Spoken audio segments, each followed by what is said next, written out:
आगे बढ़ेंगे। Karachi new एमेजिना road पर कार शोरूम पर फायरिंग, शोरूम पर खड़ी गाड़ियों में गोलियां लगीं। फायरिंग से कोई जानी नुकसान नहीं हुआ। पुलिस वाक़े की तफ्तीश कर रही है। कराची से ब्रेकिंग न्यूज़ आई है, न्यू एमेजिना रोड पर कार शोरूम पर फायरिंग हुई है।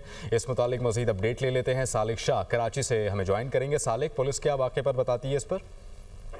हाँ जी बिल्कुल, पुलिस हुक्काम इस वाक़े की इत्तला के बाद जब यहाँ पर पहुंचे, पुलिस हुक्काम का ये बताना है कि मोटरसाइकिल सवार मुसल्लह मुल्ज़िमान ने जो है न्यू एमेजिना रोड पर जो कार से शोरूम है वहाँ पर फायरिंग की, जिसके नतीजे में एक गाड़ी पर जो है 2 से 3 गोलियां लगी हैं। पुलिस राय का ये बताना है कि मुबैना तौर पर ये फायरिंग जो है बत्ताखोरों की जानिब से दुकान पर शोरूम पर की गई है। बताया जा रहा है कि शोरूम का जो मालिक है उससे 50 लाख रुपए जो है भत्ता तलब किया गया था। उसके भत्ते की अदायगी ना करने पर जो है आज मुल्ज़िमान की जानिब से जो है बत्ताखोरों की जानिब से जो यहाँ पर फायरिंग की गई है। पुलिस हुक्काम इस वाक़े की इत्तला के बाद यहाँ पर पहुंचे हैं। वाक़े की मज़ीद तफ्तीश जारी है, जबकि वाक़े के खिलाफ जो है शोरूम मालिकान ने जो एहतजाज अपने शोरूम भी बंद कर दिए। उनका एहतजाज कर रहे हैं। उनका ये कहना है क्योंकि जो शोरूम के मालिकान के उनको मुख्तलिफ जो है बत्ताखोरों के ग्रुप की जानिब से जो है भत्ते की कॉल्स की जा रही है। और मुबैना तौर पर जो लियारी गैंगवार का जो एक अहम किरदार है अहमद अली मक्की, ठीक है, इन्वेस्टिगेशन हो रही है। मुमकिन तौर पर ये भत्ताखोरों की जानिब से ही हो सकता है कि ये फायरिंग की गई हो। सालिक, आप हमें अपडेट कर रहे हैं, बहुत शुक्रिया।